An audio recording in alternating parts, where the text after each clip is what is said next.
May paalala po ang Department of Health ngayong nag-aalboroto ang Bulkang Kanlaon.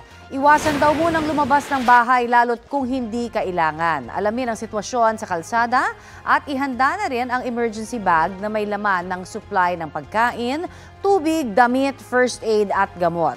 Linisin din po daw ang mga alulod at bubong ng bahay pero gawin lamang po ito kapag tapos na ang pagbagsak ng abo.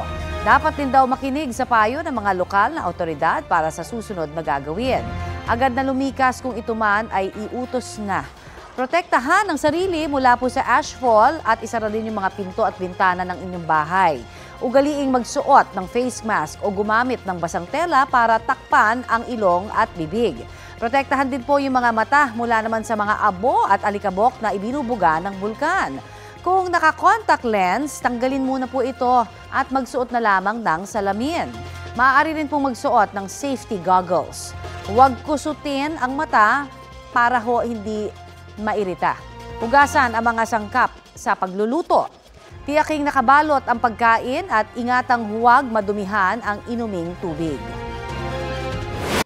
Kapuso, para sa mga maiinit na balita, mag-subscribe sa GMA Integrated News sa YouTube. Sa mga kapuso naman abroad, subaybayan nyo kami sa GMA Pinoy TV at sa www.gmanews.tv.